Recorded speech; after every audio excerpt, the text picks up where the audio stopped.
as possible. Share her desire for silence. Would type, he observed, up in front of the Grand Hotel's entrance. The valet rushed to open the door, and before she could react, the man beside her slipped out first. "Wait," she called, stepping out after him. "You never told me your name." He turned, giving her a slow, knowing smile. "James." And with that, without another word, he disappeared into the hotel. Grace stood frozen in the rain, now just a soft drizzle against her skin. There was something magnetic about him, something that felt different. Shaking her head, she pushed the thought aside. She had a party to attend. Little did she know, she wasn't done with James, not by a long shot. Grace stepped into the grand ballroom, her heels clicking sharply against the polished marble floor. The space was nothing short of breathtaking. Golden chandeliers bathed the room in warm light, while a string quartet played softly in the background. Waiters moved gracefully through the crowd, carrying silver trays of champagne. The scent of roses and expensive perfume filled the air. She smoothed her navy blue dress, suddenly feeling self-conscious. It was beautiful, but it wasn't designer. And compared to the shimmering couture around her, she felt like an outsider. "Grace!" Her sister Emily rushed toward her, her diamond bracelet catching the light. Emily looked stunning in a pale pink gown, her blonde hair swept into an elegant chignon. "You're late," Emily whispered, looping her arm through Grace's and steering her toward the main event space. "I got held up," Grace said vaguely, deciding against mentioning the Uber mix-up. Emily sighed. "Well, you're here now." "I got held up," Grace said vaguely, deciding against mentioning the Uber mix-up. Emily sighed. "Well, you're here now. Just please try to be on your best behavior, okay? You know how the Montgomerys are." Grace stiffened. Of course, the Montgomerys. Her sister's soon-to-be in-laws. Old money, powerful. The kind of people who looked at Grace and saw nothing but an inconvenience. She bit back a sharp response, choosing instead to smile. "I'll be a perfect angel." Emily gave her a wary glance before leading her deeper into the ballroom. As they moved through the crowd, Grace caught snippets of hushed conversations. Business deals, stock markets, luxury vacations in the south of France. She exhaled slowly. Just a few hours. She could survive a few hours. But then, just as Emily stopped to introduce her to someone, Grace caught sight of a familiar figure across the room. James. He was standing near the bar, effortlessly commanding attention. His suit was crisp, his posture relaxed. Yet there was something undeniably powerful about him. He was deep in conversation with an older man who looked important, maybe even one of the Montgomerys. Grace's stomach twisted. What was he doing here? As if sensing her gaze, James looked up.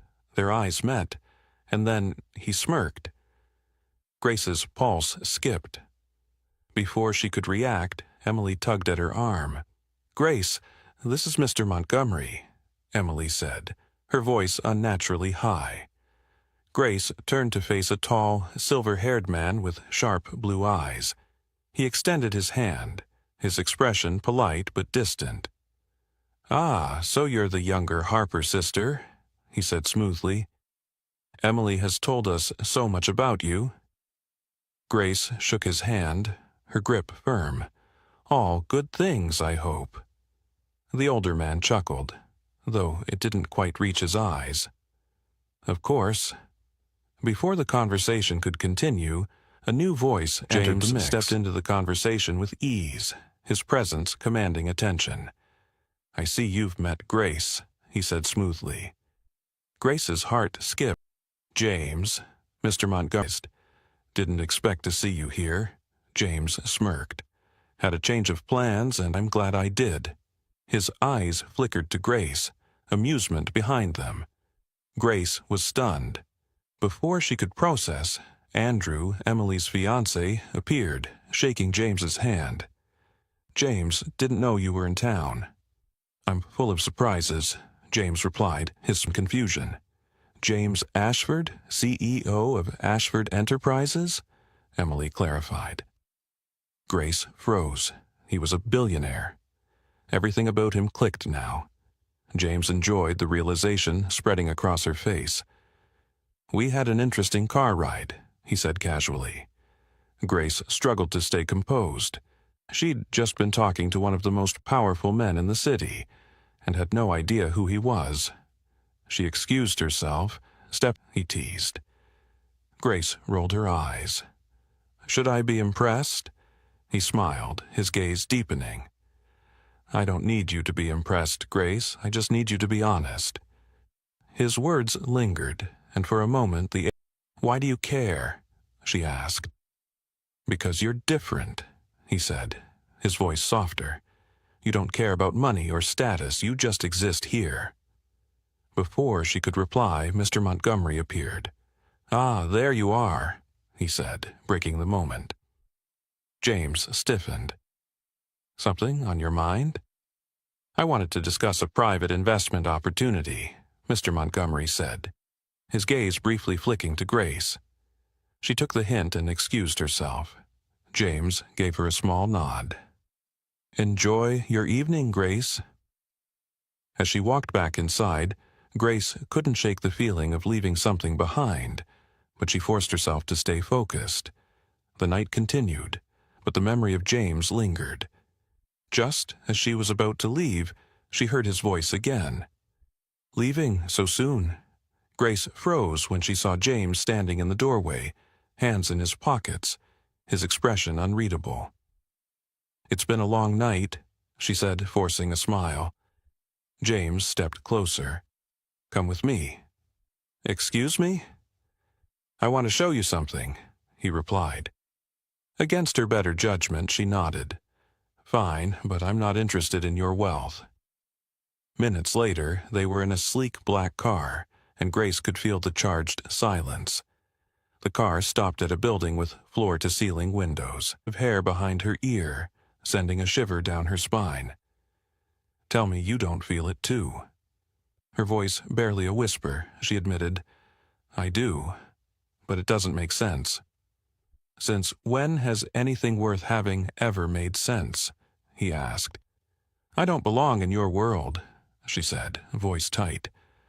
"That's where you're wrong," he said. "I don't care about any of that with you." He took her hand, his touch gentle yet sure. "You're the first who's made me feel seen." "I don't do things halfway," he said, pulling her close. "When I want something, I go after it." "Then what do you want?" she asked. "You." The words shattered her resistance. Before she could think, she kissed him, surrendering to the moment. When they pulled apart, breathless, he whispered, "I wasn't expecting you, but you might be the me." Grace's heart twisted. "You don't know where this will go." "I don't need to," he said. "I just know I don't want to let you go."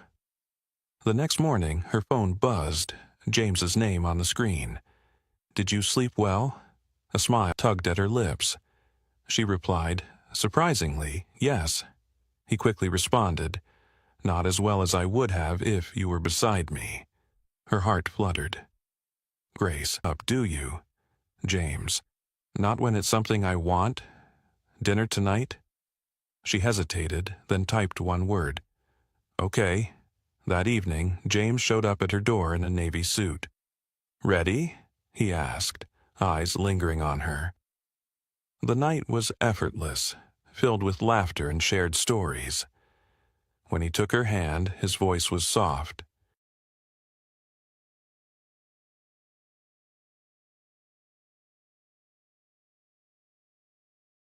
The January wind sliced through Chicago's towering skyline, cold and relentless. Sophie Carter pulled her threadbare coat tighter around her body, clutching the small bundle nestled against her chest. "Ethan," she whispered, as her 1-year-old son stirred slightly. his tiny breath warm against her neck. "It's okay, sweetheart," she murmured, her words vanishing into the freezing air like vapor. "Mommy's got you." Her phone buzzed again, third time that morning. She didn't need to check the screen to know it was Lena, her babysitter, apologizing once more for being sick. Sophie sighed, torn between frustration and empathy. It wasn't Lena's fault, but the reality of her situation didn't change. No daycare would take Ethan on such short notice, and Sophie couldn't afford to miss work, not with rent due in 4 days. She hurried through the crowded streets, the imposing Harrington Industries building looming ahead. Its glass facade gleamed like a razor against the steel-gray sky, a sharp contrast to Sophie's chaotic life. For the past 6 months, she'd scrubbed floors and wiped down desks before the executives arrived, making sure every corner gleamed for them. It wasn't glamorous, but it paid better than most cleaning jobs. Angela, her supervisor, had been understanding, until now. Sophie's hands trembled as she swiped her employee badge at the service entrance. The weight of Ethan in his carrier seemed to grow heavier with every step. She'd packed everything she could think of, bottles, diapers, his favorite stuffed elephant, but it wouldn't be enough if anyone noticed him. If they did, she'd be fired. And if she lost this job, there would be no second chances, no safety net, no backup plan.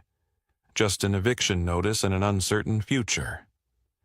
The executive floor was eerily quiet as Sophie pushed her cleaning cart through the sleek corridors, each step precise, measured. The early morning sun streaked through the massive floor-to-ceiling windows, casting golden light over the polished, sterile offices. On any other day, she might have paused to admire the view, Chicago stretching below like a maze of possibility. But today, no room for distractions. Every breath was a silent prayer that Ethan would stay asleep. So far, so good. She wiped down the reception area, then slipped into the main hallway, moving swiftly, carefully. Ethan, nestled against her chest, remained still, his tiny breath steady against her collarbone. She could do this. She just had to make it through this shift. Then no one would ever have to know. But just as she reached the last stop on her list, Ethan began to stir. Sophie's heart skipped a beat. She reached for his pacifier, pressing it gently to his lips, hoping it would work. Nathaniel Harrington's office was her final destination, the most intimidating of them all. Immaculate, modern, and utterly devoid of warmth. Dark leather furniture, a gleaming glass desk, and minimalist decor that screamed control and power. Sophie's fingers trembled as she began wiping down his desk, praying Ethan would stay quiet. But he had other plans. His tiny fingers gripped at her sweater, and a soft whimper escaped his lips. Sophie froze, her pulse racing. "Please, baby, just a few more minutes," she whispered, bouncing slightly on her feet. But Ethan's whimper turned into a full-blown fuss. Before she could stop it, a piercing wail echoed through the vast office. Panic surged. She scrambled for a bottle, a pacifier, anything. But the office door swung open with a sharp thud. "What the hell is going on here?"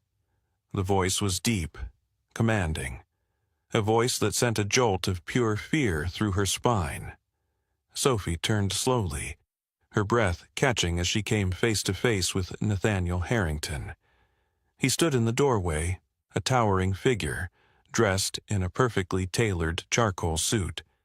His piercing blue eyes narrowed as they assessed the scene.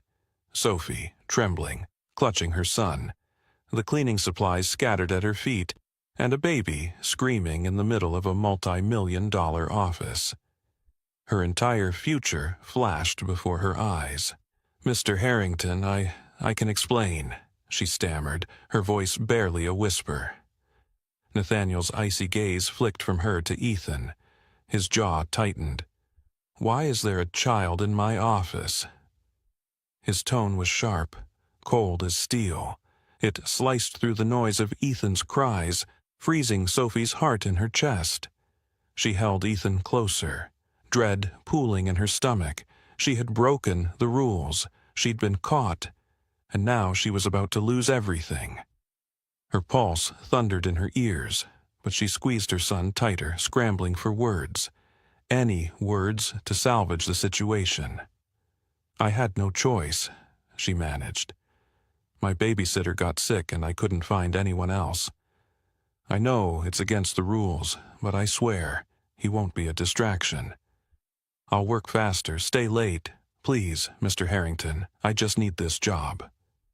Her words hung in the cold silence, but Nathaniel's expression remained unreadable.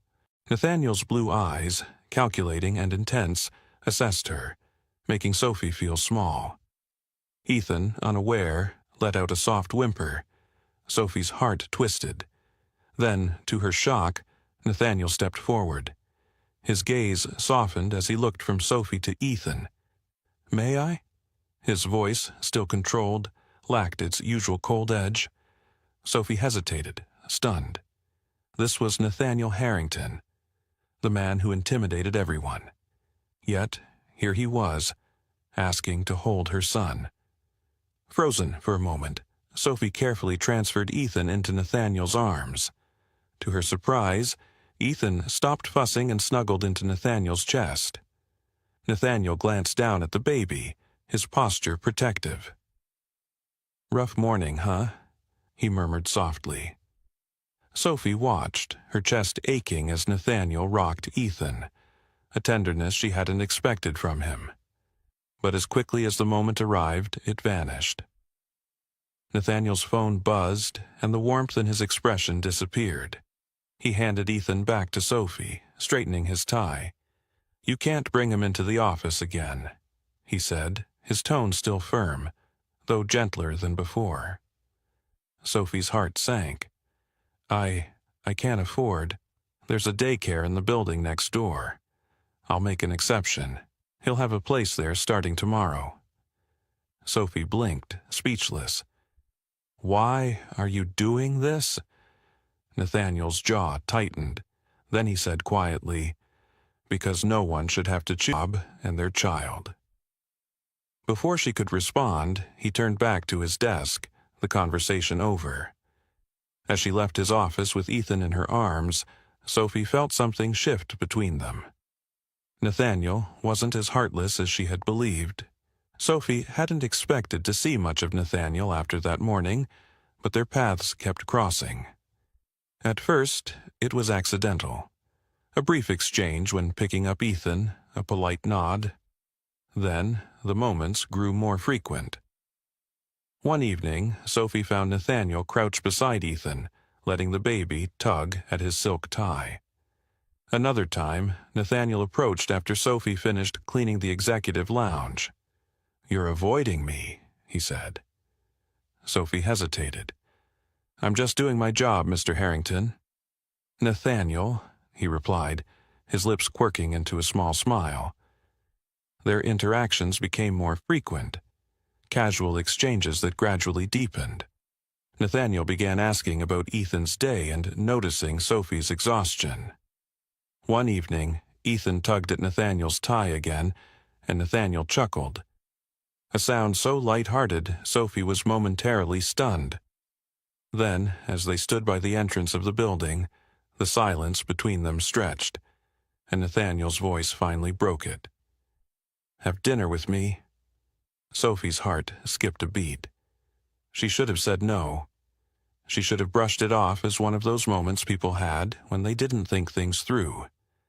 But instead, she found herself whispering, "Okay." But the next day, before that dinner could happen, Sophie found herself face-to-face with Eleanor Harrington, Nathaniel's mother. The woman was everything Sophie had imagined, elegant, composed, and utterly terrifying. Over a carefully prepared cup of tea, Eleanor's icy gaze swept over her. Eleanor wasted no time getting to the point. I know women like you, Miss Carter. You've already gained more than you should have, this job, my son's attention. But let me be clear, it ends here.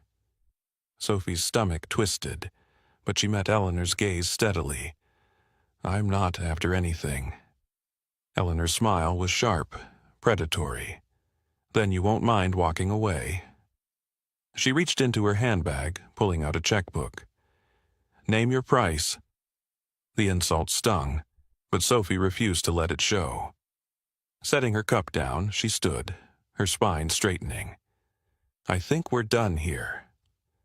Eleanor's eyes darkened, her lips tightening with disdain. Very well, but don't say I didn't warn you. As Sophie walked away, her hands trembled. She had thought Nathaniel was the biggest danger to her heart. She had been wrong. The real threat had just revealed itself. Sophie barely made it through her shift after the conversation with Eleanor. The woman's words lingered like poison in her mind. Each syllable a reminder that no matter what she did, she would never belong in Nathaniel's world. But Sophie could endure anything, except the possibility of losing Ethan. That fear became all too real the very next morning. She was halfway through cleaning an office when her phone buzzed with a message from the daycare director, Diane. Miss Carter, could you come to my office? We need to discuss something urgent.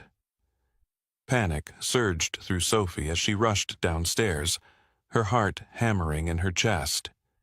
When she arrived, Diane was waiting with two strangers, representatives from Child Protective Services. Sophie's stomach plummeted. Miss Carter, one of the social workers began, her tone carefully neutral. We received an anonymous report regarding concerns about Ethan's custody and well-being. We just need to clarify a few things. Sophie's mouth went dry as she realized Eleanor was behind everything. But for the first time, Sophie wasn't just scared, she was furious. She answered every question calmly, even as fear tightened her chest. Then came the dreaded question. Miss Carter, are you Ethan's biological mother? Sophie's hands clenched in her lap. This could be the moment everything fell apart. She'd raised Ethan like her own, but legally he wasn't. Taking a breath, she told them the truth. No, Ethan isn't my son. He's my nephew. My sister, Lucy, was killed when Ethan was a baby, and I took him in. But I never went through the adoption process. The social workers exchanged glances, scribbling notes. Sophie's heart raced. What if they took him away? Just then, the door swung open. Nathaniel stepped in, his calm but commanding presence filling the room. I assume you're here about Ethan, he said, his sharp blue eyes locking onto the social workers. Sophie stared at him. Nathaniel, what are you? I'm here to clear up any concerns, he said smoothly.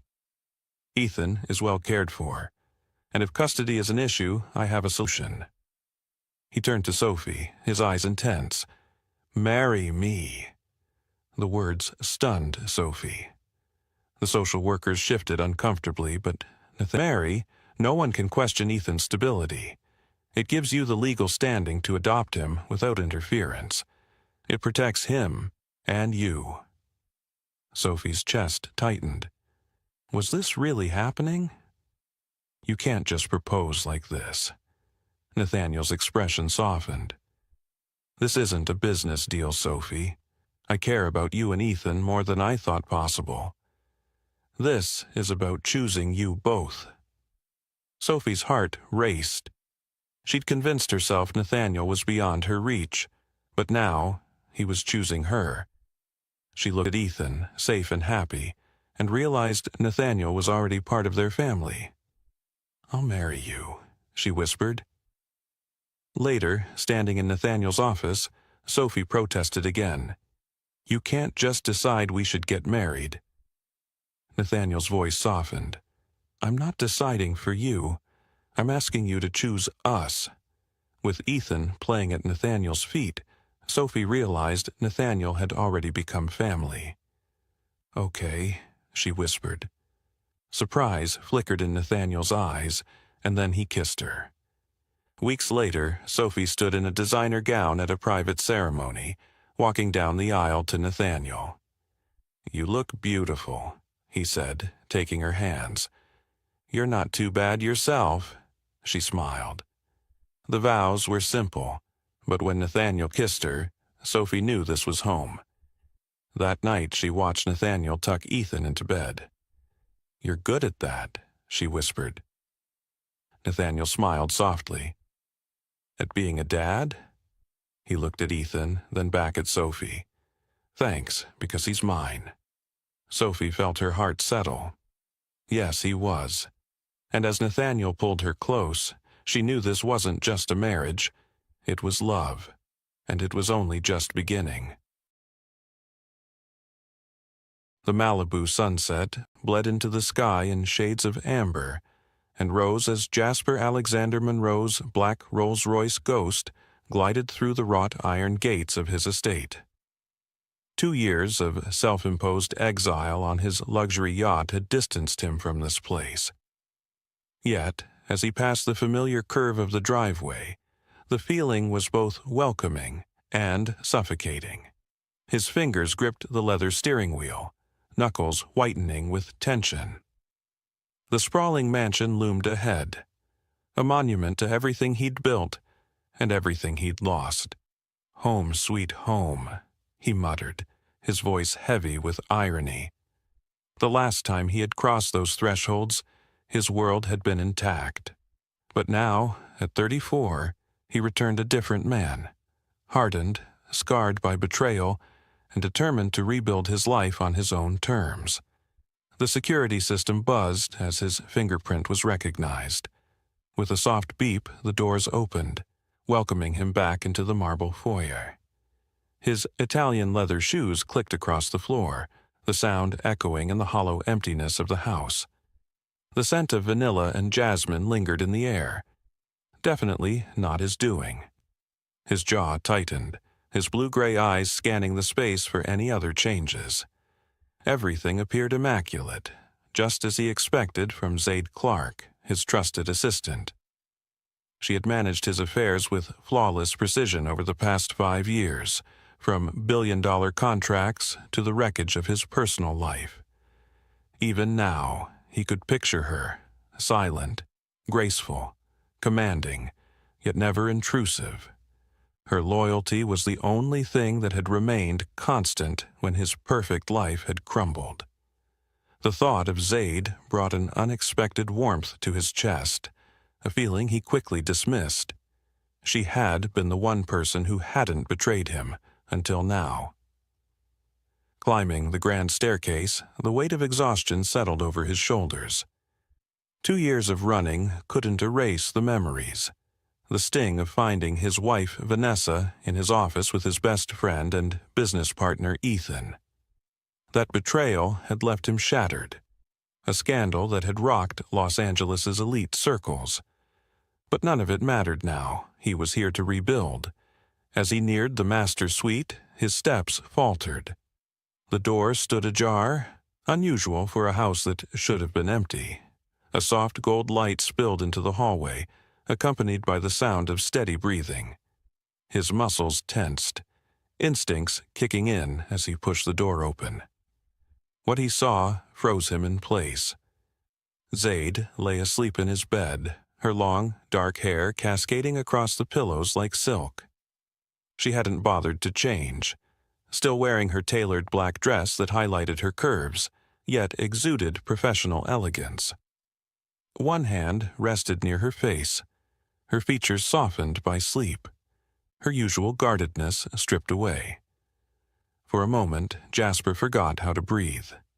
Zaid had always been striking, but seeing her here, his bed, his private space, stirred something deep and dangerous in his chest. "Ms. Clark?" His voice broke the silence, rougher than he intended. Zaid's eyes snapped open, the shock in her honey-brown gaze colliding with his stormy gray eyes. She bolted upright, her usual composure shattered as reality hit.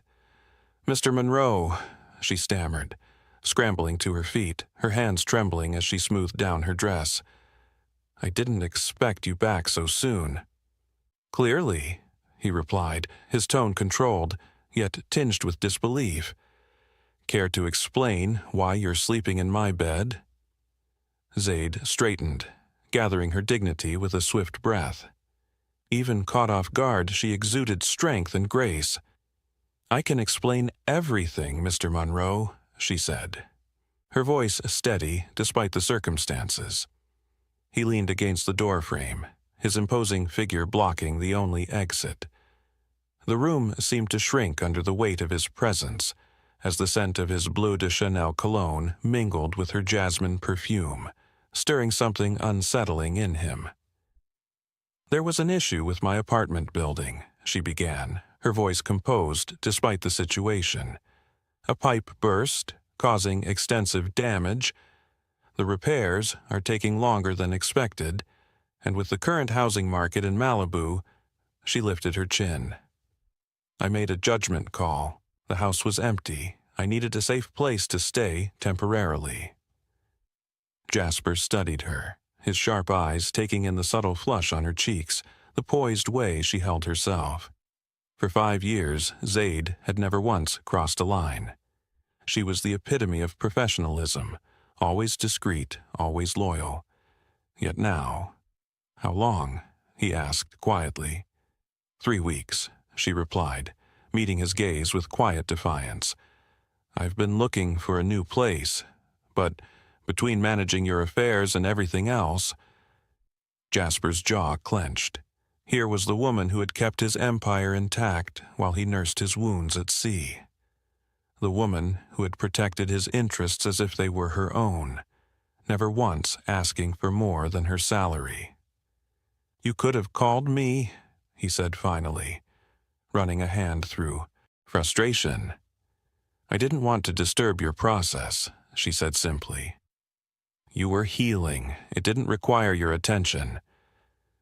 The air between them crackled with tension.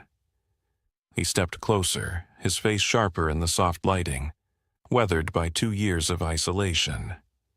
"Take the guest suite in the East Wing," he said, voice low but firm. "It's yours, as long as you need it."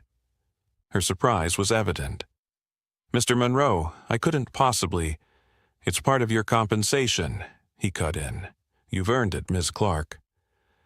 Their eyes locked, something shifting between them, the professional boundaries hanging by a thread.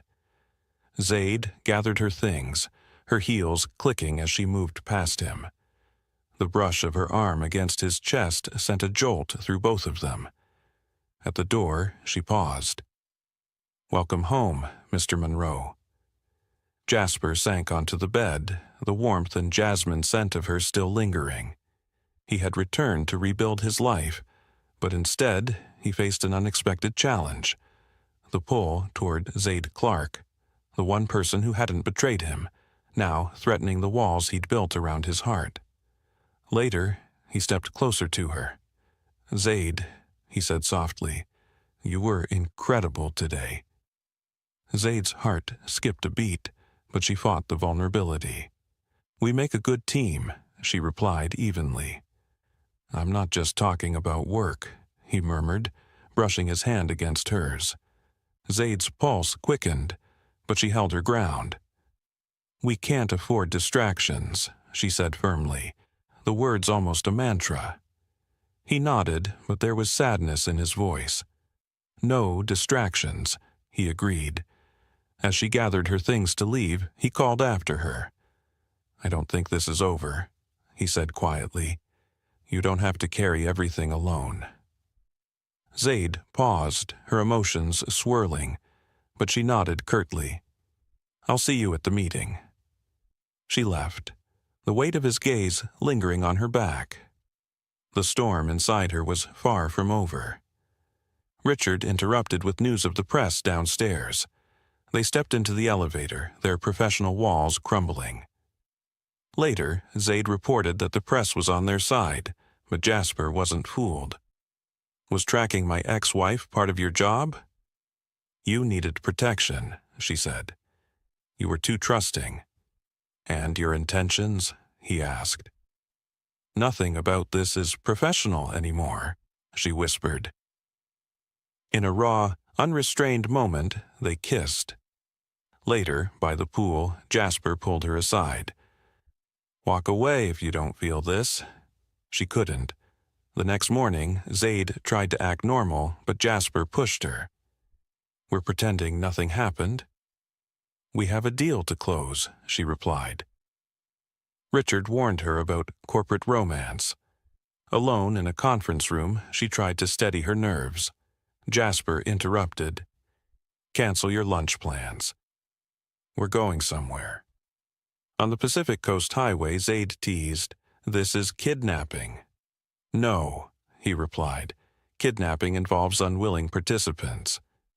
At a private beach house, they spoke honestly. Zaid admitted, I'm scared of losing everything. You think I'd let that happen? He responded fiercely. Let them write their story. We'll show them a better one. Their kiss was deeper this time. As they dressed quickly, Jasper checked the security feed, his face darkening. Paparazzi, 3 cars. Zaid's heart sank. How did they find us? They followed us, he said, or tracked my car. The weight of the situation hit her. Tomorrow's headlines would be a scandal. Not like this, she whispered. The board will handle it, he reassured her. We haven't done anything wrong. Have we? She snapped. We disappeared during work hours. To finally be honest, he said, stepping closer. Stop pretending we don't want each other. The sound of cameras clicking made her flinch. Jasper confronted the photographers, his fury evident. Zaid's phone buzzed with messages. One, an unknown number, made her freeze. Like mother, like son, he'll throw you away just like Howard threw me away. Jasper returned, and Zaid showed him the message. Vanessa had us followed. She planned this. No, he cut her off. That's not who I am. He pulled her into his arms. What is this? She asked softly. Everything, he replied. 5 years of falling in love with you. She pulled back, eyes searching his. You can't say that now. I can, and I will, he said firmly. I'm done hiding how I feel. Tears filled her eyes. Tell me you don't feel the same. He cupped her face gently. Tell me this is just physical attraction, or convenience. She couldn't. I love you too, she whispered. Their kiss was deeper, more certain. When they broke apart, Zaid's phone buzzed again. We have to go back, she said. Face the board, deal with the press. Jasper squeezed her hand. No more hiding. Let them talk. We know the truth. As they drove back, Zaid felt a calm she hadn't expected. Tomorrow would be chaotic, but with Jasper by her side, she wasn't afraid. Together, they were ready. Today's tale follows Sophie Bennett, a distinguished top-tier lawyer, standing at a critical crossroads between unwavering loyalty and the pursuit of justice. Sophie is forced to confront a devastating truth about James Whitmore, her former partner and trusted confidant, a man she once held in the highest regard. With everything on the line, Sophie must decide. Will she expose James for his wrongdoings, risking the loss of everything she's worked for? Or will she protect him, allowing his deceit to continue? How will Sophie navigate the chaos of this revelation? And what does this painful truth mean for their future? Stay tuned to find out, and don't forget to share where you're watching from in the comments. Be sure to like and subscribe for more riveting, thought-provoking stories. Just hours earlier, Sophie had received a call that shattered her sense of security. James Whitmore, the powerful billionaire client whom Sophie had worked tirelessly for over the past several years, was now at the center of a scandal that would haunt him forever. He had been accused of a crime that no one, least of all Sophie, could have ever anticipated. Racially charged allegations that painted him as something she could never have imagined. The very man she once admired, now caught in a storm that threatened to obliterate his career, his family, and everything he had ever worked for. As Sophie glanced anxiously at the clock, the weight of the decision ahead of her pressed heavily on her chest. She had made James a solemn promise that she would do whatever it took to ensure that justice was upheld. But how could she reconcile the man she had known for years with the disturbing reality that was now unfolding? The very same man who stood accused of the kind of abuses Sophie had spent her career fighting against. Those who wielded power to exploit the vulnerable. Sophie sank deeper into the plush leather chair that felt more like a prison than a place of respite. She gazed out the window and bustle of the city below. Manhattan, the city that never slept. A place where ambition surged through the veins of every person who dared to dream big. Today, though, everything seemed muted. The vibrant pulse of the city was drowned out by a profound stillness, as though the world itself had paused, waiting for her to make a choice. Would she stand by a man she had trusted implicitly, or expose him for the deceitful man he might truly be? Her thoughts were interrupted by a voice that broke through the suffocating silence. It was Victoria Langley, her closest confidant and fellow lawyer at the firm. Victoria was no stranger to the intricacies of racial injustice, having spent much of her career fighting for the rights of marginalized communities. The two women had forged a bond over their shared experiences in the legal world, and time again, they had leaned on each other for strength in their toughest moments. Sophie looked up, her face clouded with indecision. "I don't know what to do," she confessed, her voice cracking under the weight of her emotions. "James, I never imagined he could be capable of something like this. But the evidence is right there, staring me in the face. How do I reconcile the man I thought I knew with these allegations? How do I reconcile what he's done with everything I stand for? Soft with empathy, but sharp with wisdom."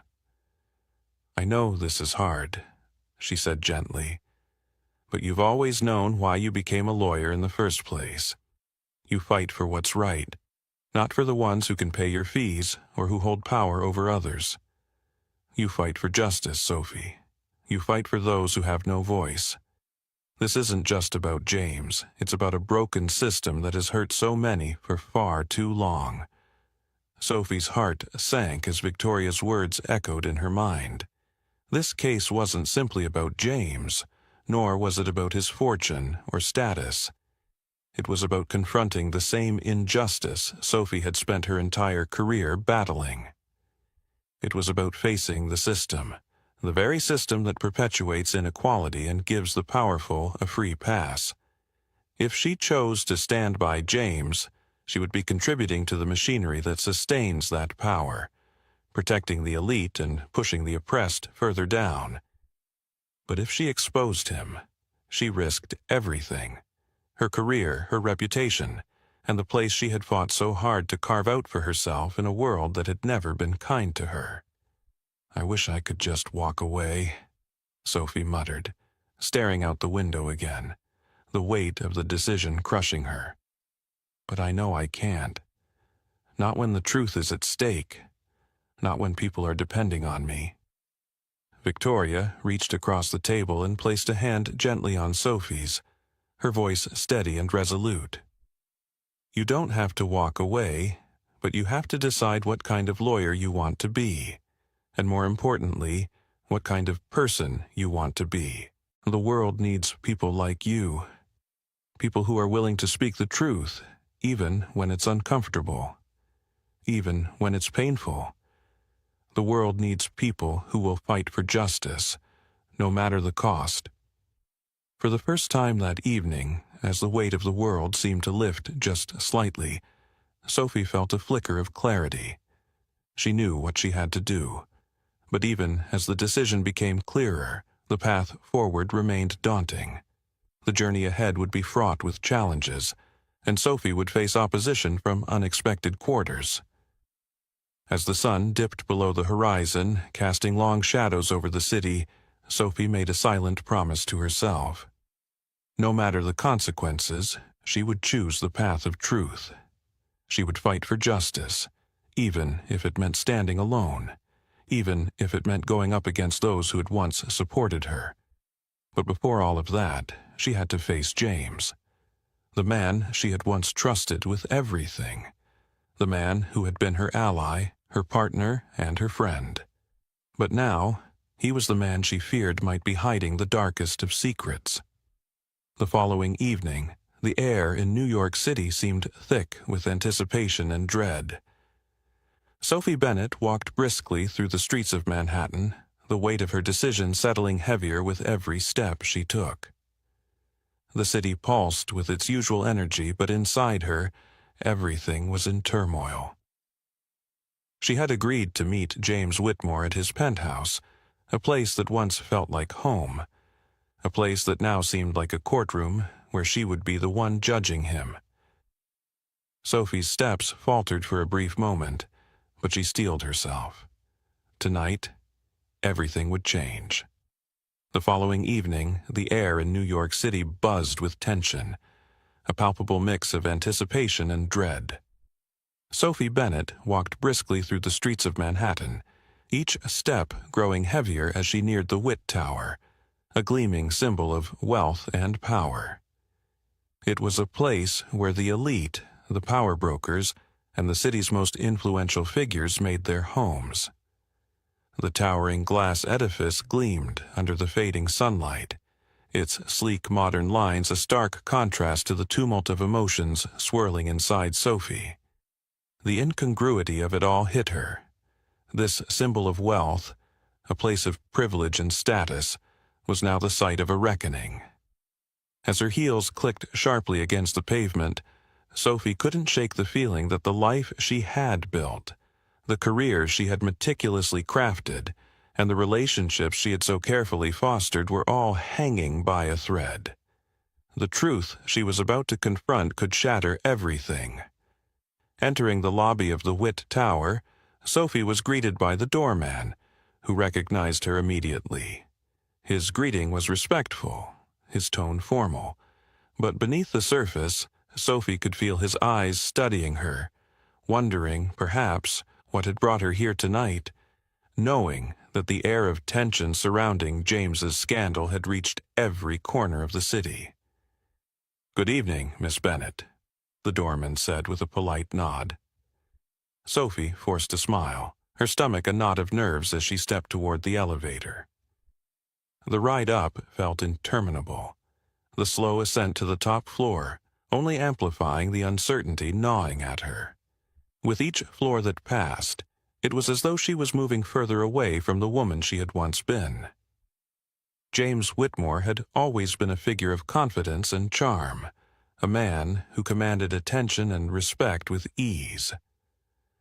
But now, Sophie was beginning to wonder if everything she had admired about him had merely been a carefully crafted facade, a mask hiding something darker beneath the surface. The elevator doors opened with a soft chime, and Sophie stepped into the hallway leading to James's penthouse. She walked down the corridor, each step seeming to echo louder than the last.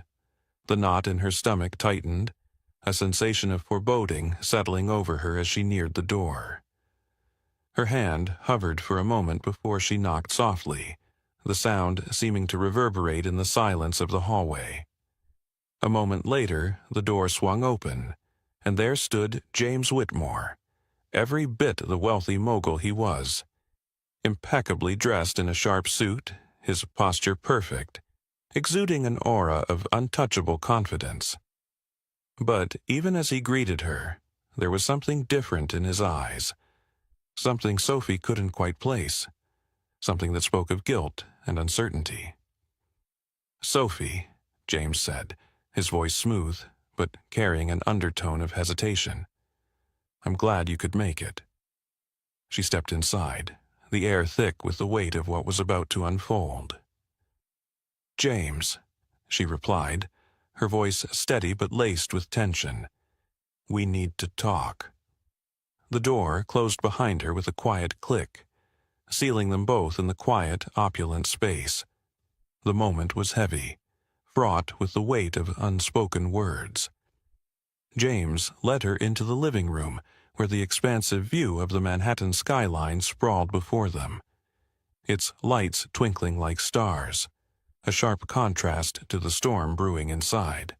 The brightness of the city only seemed to highlight the oppressive darkness that now loomed over them both. "I assume you've seen the headlines?" James asked, his tone now guarded, distant.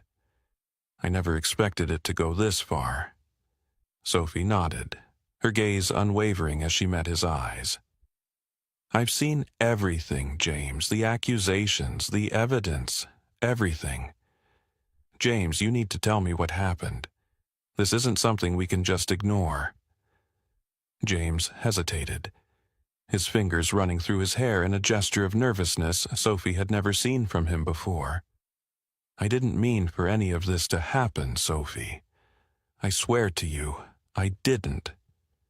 The sincerity in his voice made her pause, but only for a moment. Sophie had known James for years, and in all that time he had always seemed like a man of integrity. But this was something entirely different.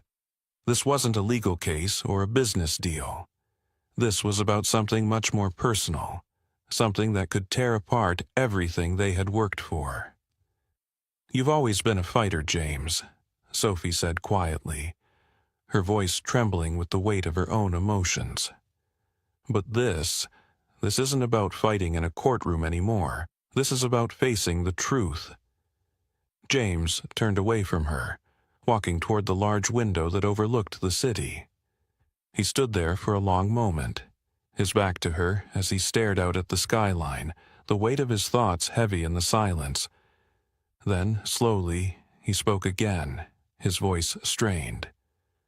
"I didn't do what they're accusing me of," he said, his words jagged. "But I didn't stop it either, and that makes me just as guilty." Sophie's heart skipped a beat as the full weight of his confession settled over her. She had hoped, foolishly, for something else, for an explanation, a reason, anything that would make this make sense. But this was far worse than she had imagined. The man standing before her, the man she had worked beside, trusted, and fought alongside for so long, was admitting to something even more insidious than the accusations against him. He had let it happen, and that was unforgivable. "What do you mean?" Sophie asked, her voice barely a whisper. The words coming out could have put an end to it, Sophie, but I didn't. I was scared. Scared of losing everything I've worked for, my reputation, my company, my legacy. And in that fear, I let things happen that shouldn't have. I didn't stop it because it suited me, at least for a while. But now I see the damage it's caused. To others, to you, to me. Sophie's breath caught in her throat. The truth was laid bare before her, raw and unfiltered. The man standing before her was no longer the one she had once admired. This was a man broken by his own ambition, a man who had chosen his fear over his integrity. And in doing so he had hurt people beyond repair. "You don't get to just apologize and make this go away," Sophie said, her voice trembling with a mixture of anger and heartbreak. "You've been hiding the truth from me, from everyone. I fought so hard for justice, and now you want me to protect you, to protect your secrets?" James finally turned to face her, his eyes filled with deep regret. "I never wanted you to protect me, Sophie. I've made a mess of everything. I never wanted you to carry this burden," James admitted, his voice heavy. "If I have to lose it all to make things right, so be it. But I'm ready to face the consequences." Sophie's anger surged. "You think I can just walk away from this?" she demanded. You've betrayed everything I believe in. How do I face the people I've fought for?" James, guilt-stricken, lowered his gaze. "I don't expect forgiveness, Sophie, but I need you to understand. It wasn't just about me. It was about fear, and now I'm losing everything. I'm losing you." The silence between them felt suffocating, and Sophie's heart ached. "I don't know if I can keep fighting for you," she whispered, "but I will fight for the truth." A week later, Sophie was shaken by the developments surrounding James's scandal. Her belief in justice and integrity was now at odds with the man she had once trusted. She received a call from Victoria Langley. "James is trying to cover everything up. We need to act fast." Sophie's stomach churned. "I know he confessed, but it's not just about that. It's about trust and integrity." Victoria's voice was sharp. "Those are gone. The cover-up has been going on for months, and people will want answers." That evening, Sophie faced James at the Whitmore Tower. He looked broken, resigned. "I'm not asking for forgiveness," he said quietly. "I'm asking for your help to make it right." Sophie's eyes hardened. "No more lies. I'm exposing everything." James's face tightened with regret. "I thought I was protecting you, but now I see I was only protecting myself." The elevator doors opened, and they stepped into the penthouse. The expansive living room, once a symbol of his success, now felt like a cage, its glass walls closing in on both of them. Sophie sat down on the leather couch, her eyes never leaving James. "We can't fix this," she said, her voice calm but resolute. "You've crossed a line, and now we have to face the consequences. I'm not your lawyer anymore, James. I'm not your partner. I'm not your anything." The weight of her words hung in the air, heavy and final. James stood rooted to the spot as though he were physically unable to move. The silence between them was thick with years of unspoken words, betrayals, and broken promises. Finally, he spoke. "I was wrong, Sophie," he said softly. "I should have trusted you. I should have told you the truth from the start. But I let my pride and my fear take over. I pushed you away when you were the one person who could have helped me. And now, I'm losing everything." Tears welled up in Sophie's eyes, but she quickly wiped them away. "It's not about you anymore, James," she whispered. "It's about them, about the people you hurt, about the people who trusted you." She stood, her heart racing as she walked toward the window. The city lights below seemed so far away now, a world that felt unreachable. She turned back to face James, her eyes filled with a mix of pain and resolve. "You need to take responsibility for this," she said firmly. "The board will make their decision, and we can't control that. But I won't be your shield anymore. I won't help you escape the consequences of your actions." James bowed his head, his shoulders slumping under the weight of his own decisions. He looked at Sophie, his eyes filled with deep regret. "I never wanted this for us," he said, his voice barely a whisper. "I never wanted to hurt you." Sophie walked toward the door, her hand resting on the handle. She turned to face him one last time. "You did, James," she said, her voice breaking. "You hurt me, but most of all you hurt yourself. And now we both have to live with the consequences." With that, Sophie Bennett left the Whitmore Tower. The door closed behind her with a quiet finality. She had made her choice. She had chosen the truth over loyalty, justice over personal attachment. James Whitmore had lost her, and the company he had built on deceit was now crumbling around him. As Sophie walked out into the night, the city lights reflecting in the distance, she felt an overwhelming sense of relief. She had done what she knew was right, no matter how hard it had been. The truth had been exposed, and now there was no turning back, closing. Thank you so much for joining us on today's emotional journey. We hope you felt the weight of the choices made and the pain of betrayal.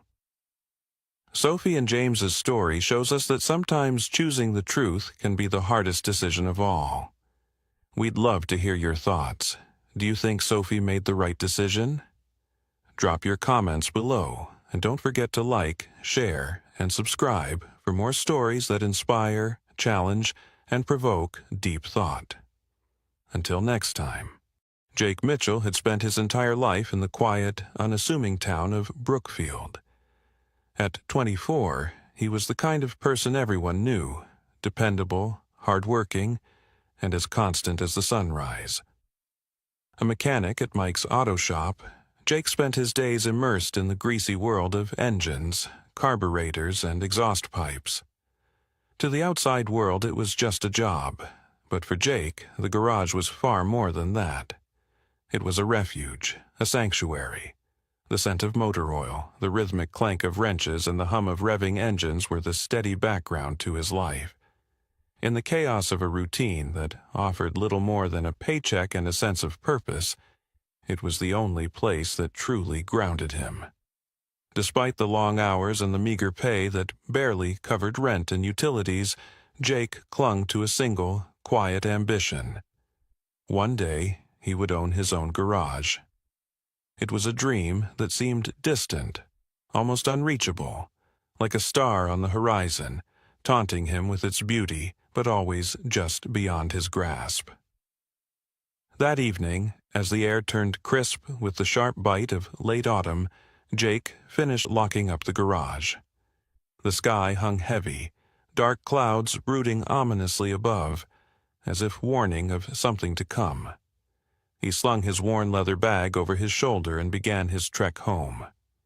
The first drops of rain were light, barely more than a drizzle, but soon the heavens opened up, and within moments the rain turned into a torrential downpour. His jacket, faded and threadbare, did little to shield him from the cold, and the streets, poorly lit and slick with water, made each step treacherous.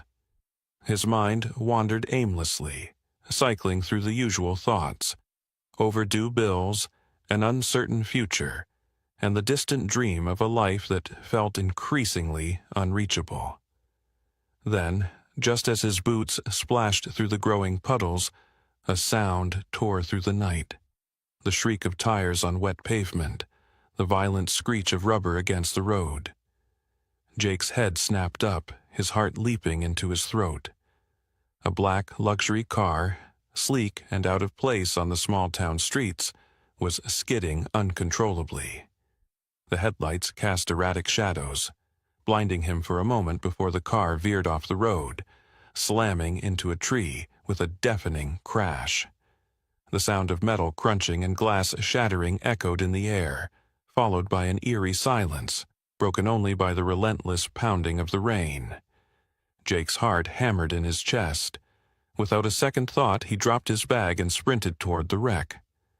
The mud sucked at his boots with each desperate step, but adrenaline propelled him forward, pushing aside the cold and the fear. The car teetered on the edge of a ravine, its front end dangerously close to giving way. Through the cracked windshield, Jake saw her, her face pale, eyes wide with terror. The woman inside was trapped, frozen in shock, struggling to move. "Hang on!" Jake shouted, his voice hoarse from the cold air. Without hesitation, he grabbed a tire iron from the back of the car and smashed the driver's side window. Rainwater pooled in the seat, and the scent of gasoline hung in the air. Seemed to pause for a moment, but the danger was real. "Take my hand," Jake urged, his voice strained. The woman hesitated, fear and confusion mixing with the rain on her cheeks.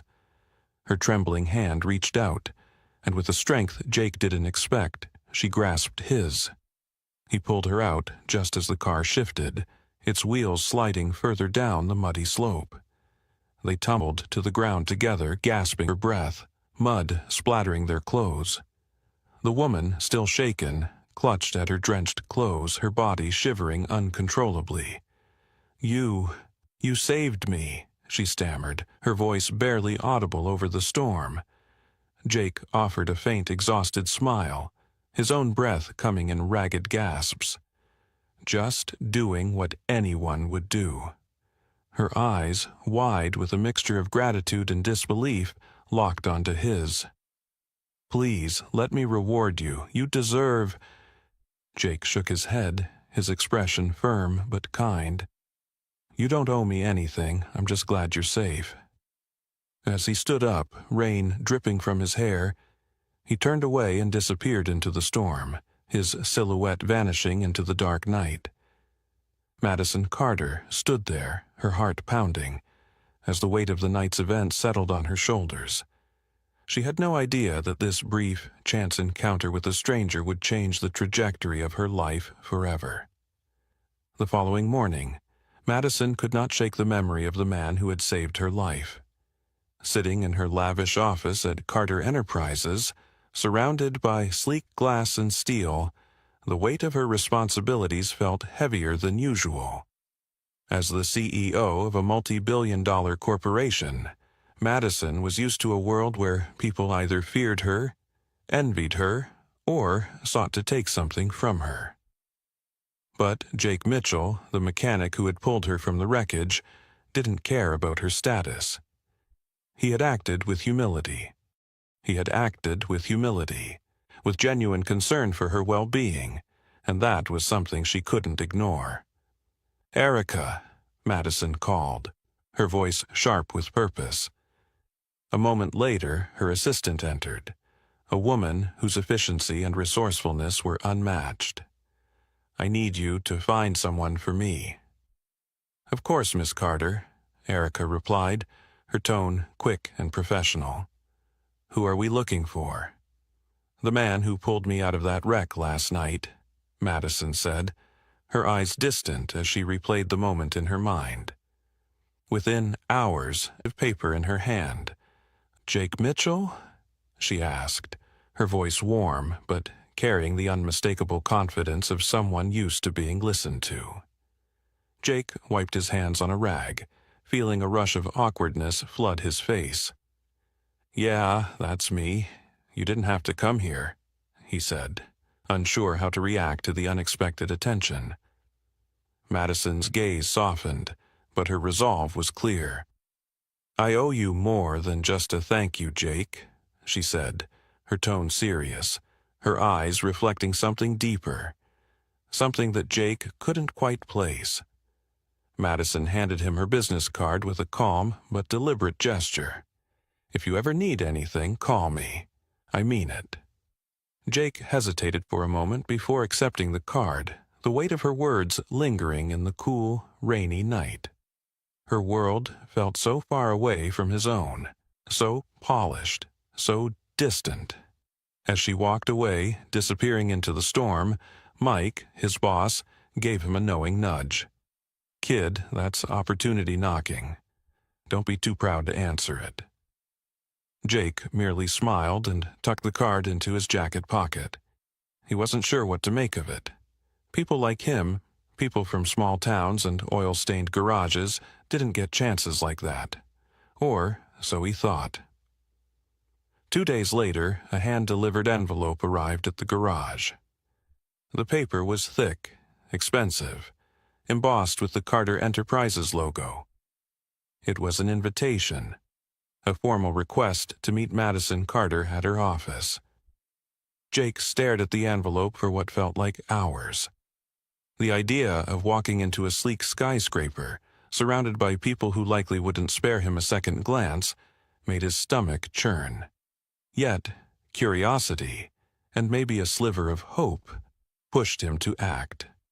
On the day of the meeting, Jake stood at the base of the towering glass building, feeling utterly out of place.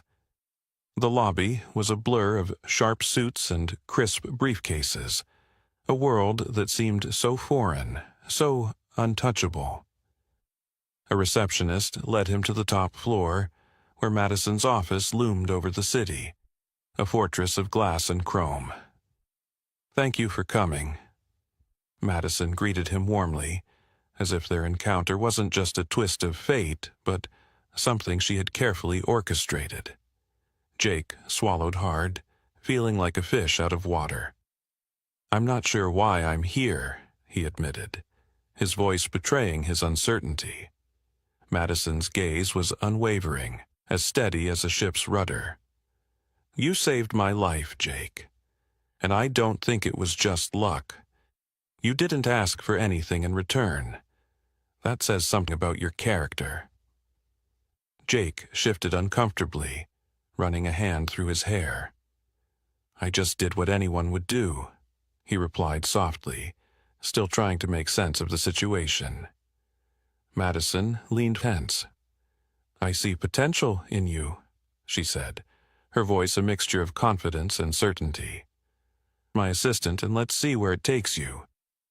Jake's breath caught in his throat. A job? Him? But he was just a mechanic.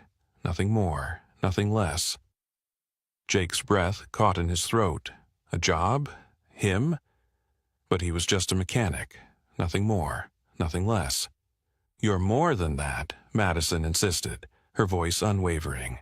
"Let me prove it to you." For a moment, his mind a whirlwind of doubt and disbelief. But then, something inside him shifted. Maybe this was his chance. Maybe this was his escape from the small-town life he had always known. After a long pause, he took a deep breath, and for the first time in his life, he took a leap of faith. "Okay, I'll do it." Jake's first week at Carter Enterprises was overwhelming. The corporate world felt foreign compared to his life in the garage. Madison quickly immersed him in meetings and business decisions, and Jake worked hard to catch up, often staying up late studying. Her encouragement helped, but not everyone was supportive. Senior executives whispered about him, dismissing him as a charity case. During a meeting, signaled Jake's project idea, but Madison's silent support gave him the confidence to push through. His presentation impressed the rooms and praised him. For the first time, Jake felt like he belonged in this world. As months passed, Jake's confidence grew. His work saved the company money, and his bond with Madison deepened. Rumors about their relationship and his success spread, and Jake had to fight even harder to prove himself. Despite his outward confidence, Jake was haunted by the nagging fear that his peace of mind was slipping through his fingers. His accomplishments, hard-earned through countless sacrifices, felt like they might be dismissed at any moment. His efforts threatened to be overshadowed by whispers and speculation.